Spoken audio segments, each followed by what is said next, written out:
Okay, hello. Pasensya. Ngayon naman tayo nagparamdam. Gumawa ko ng video na to kasi gusto ko i-introduce yung bago kinakap na application.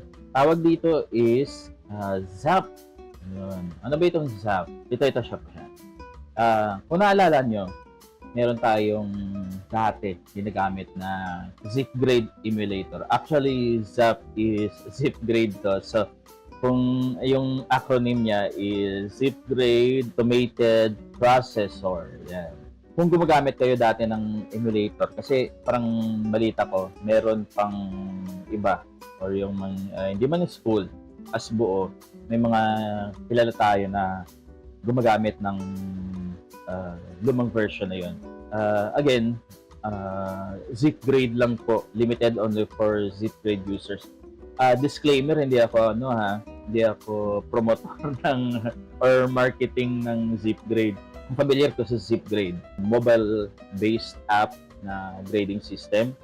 Basically, meron kang answer sheet na gawa po doon. And then, usually, applicable sa mga multiple choice mag-shading ka eh. And then, yung mga shaded answers ng mga estudyante, yun po yung isa-scan sa cellphone, gamit po yung ZipGrade app sa phone, and then, yun na po yung mag-check ng mga papers. So sa ZipGrade, mag-shade sila, after nila ng test, isa-scan po doon. So, yun po yung mga, kung familiar kayo sa ZipGrade. So, si Zap, gawa po doon or based po doon sa result na iha-harvest natin sa ZipGrade, and then ipaprocess niya po ito.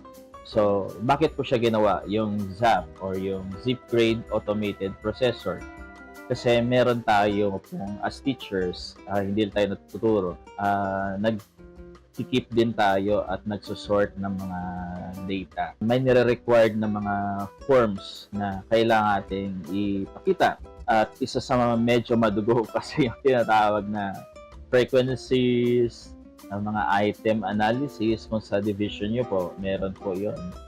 Yun po yung isa sa nagtitake time take time na mabuo mo at mapapasa.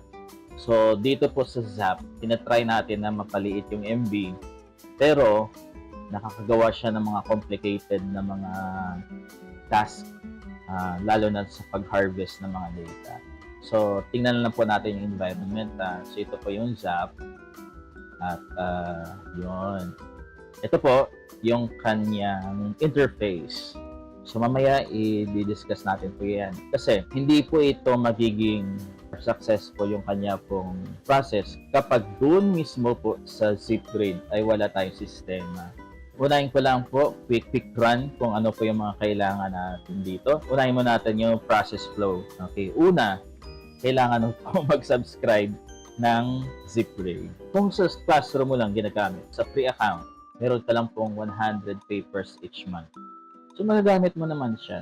As long, huwag ka lang mag-exceed ng 100. Kung ikaw, meron kang estudyante, syempre, tinuturuan mo po na may ilang sections. So, yung 100 is not enough. So, kung bibili ka po nito, so, kung i-convert mo po siya, almost 500. Pero tingnan mo yung 500 pesos na yon, magagamit mo buong taon. At unlimited users pa. Kahit maraming gadgets or isang school, pinaka-max na ng mga teachers at 150 or 200. Kaya yung mag-accommodate po ni ZipGrade. Yung downside nito is kailangan yung internet mo para synchronization ng iyong phone versus doon po sa nag-aantay ng iyong data is mabilis. So, mas mabilis yung internet, mas madali ma-harvest yung mga results. Ito po yung tinatawag natin na data privacy. Pag isang account, yung mga teachers na gumagamit nun, makikita din mismo yung result mo. So, depende sa usapan nyo, ano. May downside din kasi. Example, yung anak mo, yung estudyante ng ibang teachers, kasi silip mo po yung kaniya pong result.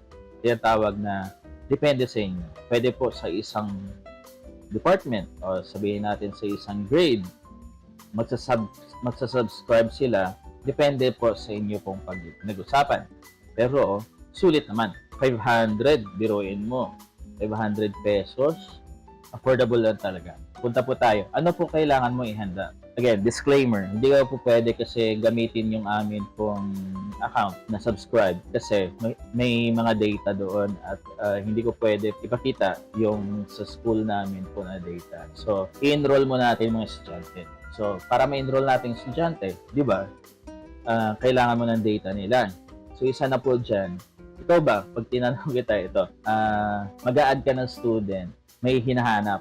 So, meron tayo dito ng student ID. Kailangan unique yan. Hindi po pwede pare-parehas. Pero assume mo, yung isang school nyo, meron kayong 1,500 na mga estudyante, iisa-isahin mo pa yan.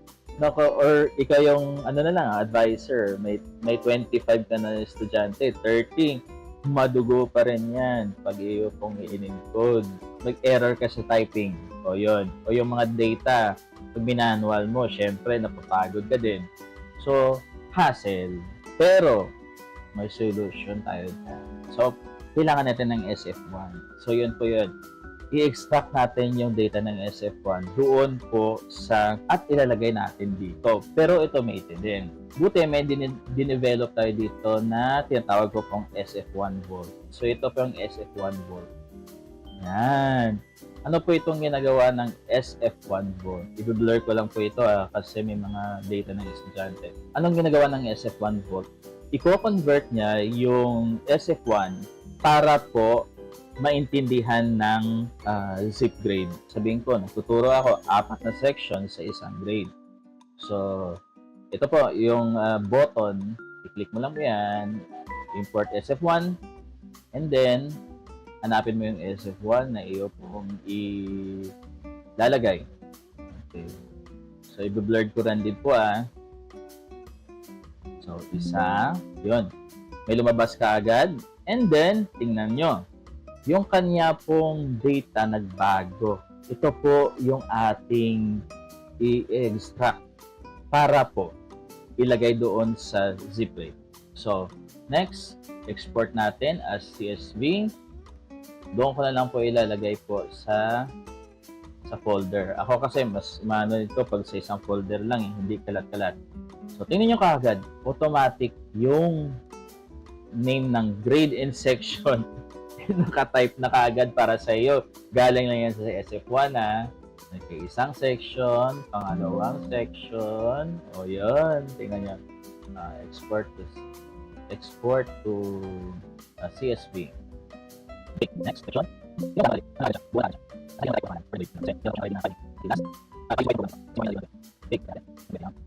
Okay. Naka-ready na lahat ng mga SF1. So, pwede ko na ito i-close.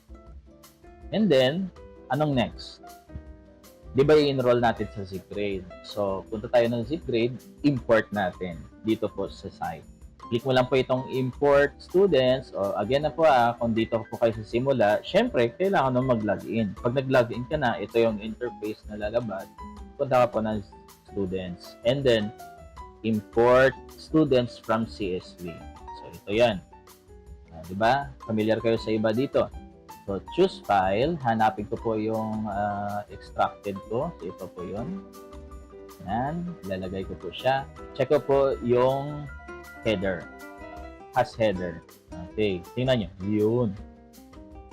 Automatic agad na translate niya na. Yan. Ano na gagawin mo? Ito po. Meron po ditong tawag niyan. Ililink mo siya.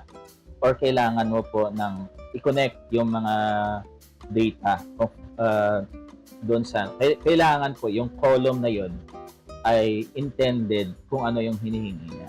So, meron po dito first name, syempre, may naka-ready ng headers.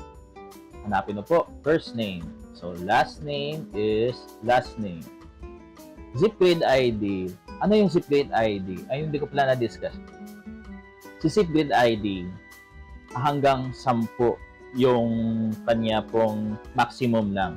ang ginagamit natin dito is LRN. Alam naman natin yung LRN is 12 digits yun.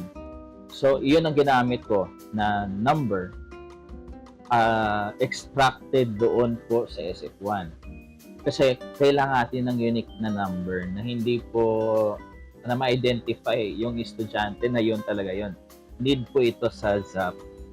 So, yung LRN, kasi hindi magkasya po sa 10 na maximum ng ZAP or na ni zip grade pala, binawasan natin yung first 2 digits. So, ang 12 na digits ng LRN, binawas natin yung first and second digit sa unahan.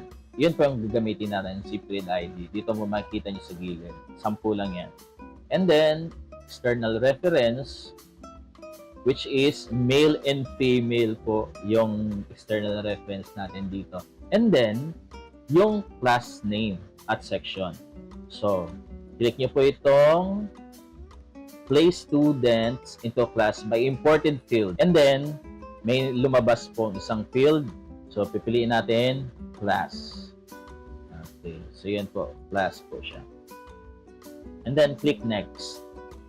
Ayun. So, ngayon, check nyo po yung class, meron na kagad data at merong number ng students na na-enroll.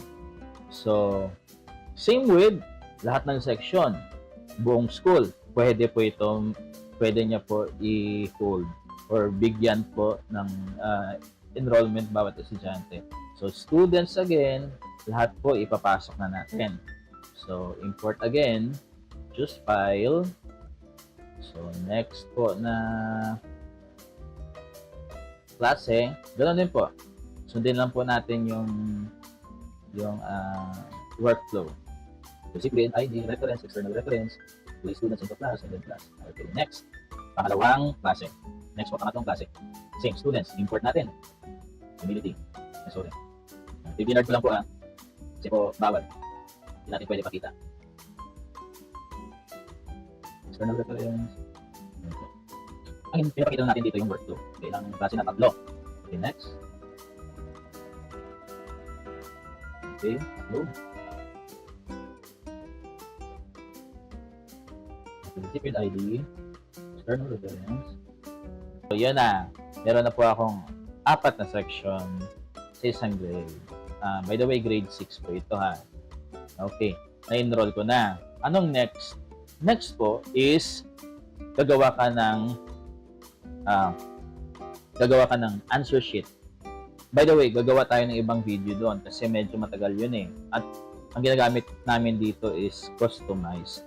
Pwede ka naman gumawa ng or i-download yung kanila pong ready-made na quizzes mula po answer sheet mula po dito sa Zgrade. So, ipapakita ko lang yung sample answer sheets na kinustomize natin. Ito po yung luma naming answer sheets na in-scan. Isang bond paper po yan, naka-landscape. So, yung isang bond paper, 2 answer sheets na. So, makakatipid ka. So, ito po yun. Sample yan. So, alin po dito? Pwede mo itong i-revise pa. Kasi, i-share ko lang yung gusto ng principal namin. Meron po siyang ibang mga features na makikita doon. So, ito po yung gawa namin. So, yan, may logo, merong header, pinotoshop ko po ito. Ini-shrink ko ng konti at wala akong ginalaw. Again, huwag mo i-rearrange yun kung marunong ka mag-edit. Huwag mo i-rearrange yung mga tawag nito, mga markers na ito. Kasi zip grade po yun. Pag once na ginalaw mo yun, hindi na mababasa na zip grade. Pwede ka magdagdag ng elements. Huwag mo patungan. Yan po yun. Para tandaan nyo pag nag-customize or mag-modify. So, dito, meron kami school year, which is shade mo lang. May date. Yun.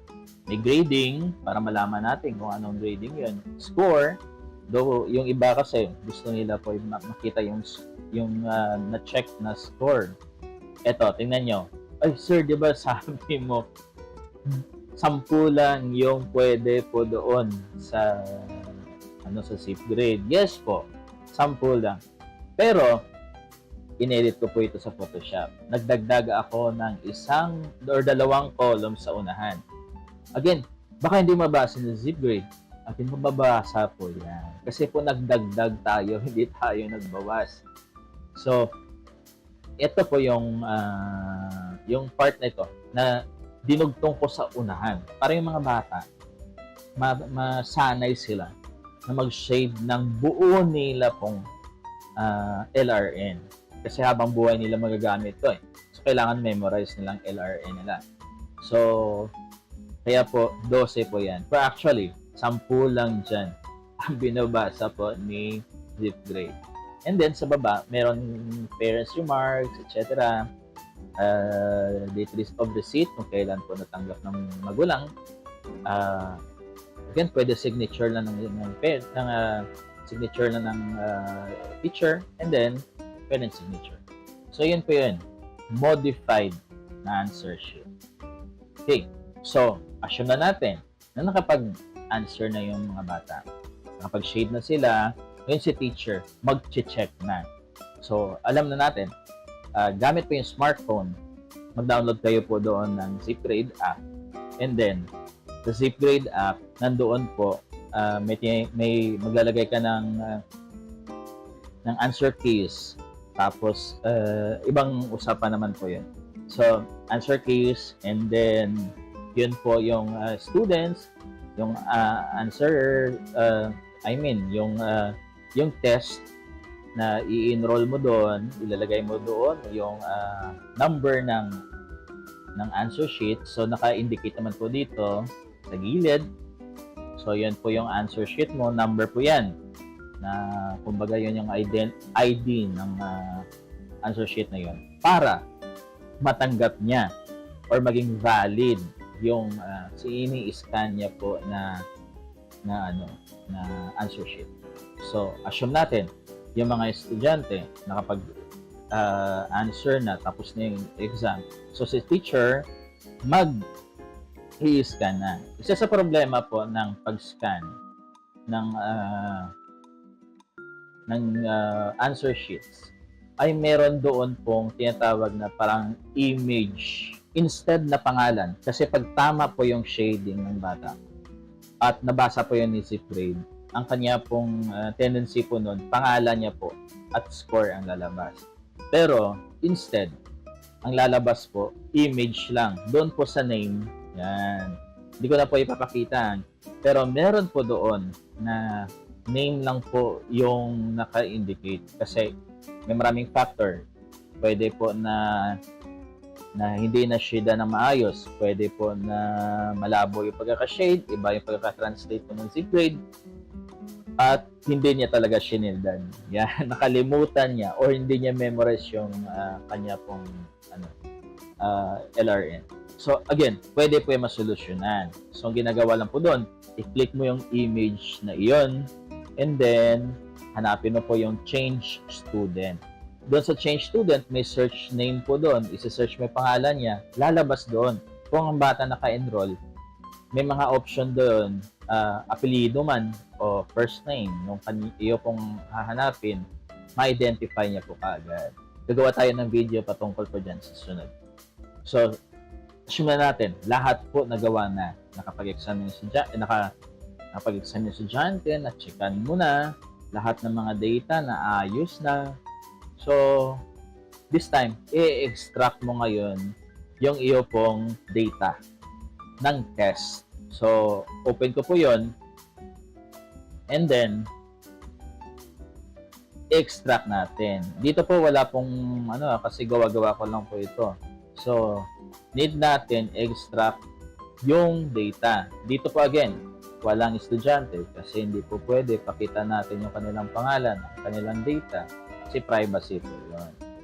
So, assume na lang natin, mayroon po estudyante na kapag test na at may mga data na dito sa right side.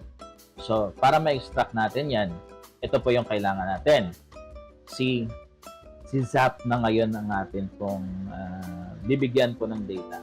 So, dito po sa scroll down nyo, Dito po sa CSV, ito po yun sa quiz statistics CSV, i-click nyo po yan.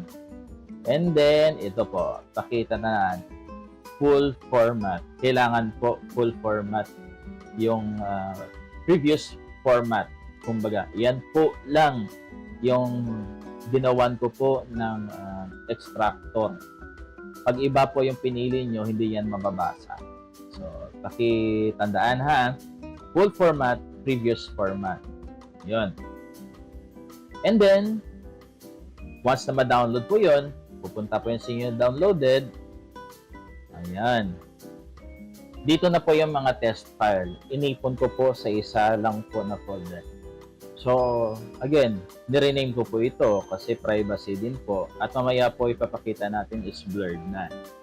So, sana masundan nyo lang. So, ano nang next? Ito na po ngayon. Si Zap. So, si Zap. Ayan. Bubuksan natin. Ulitin ko po.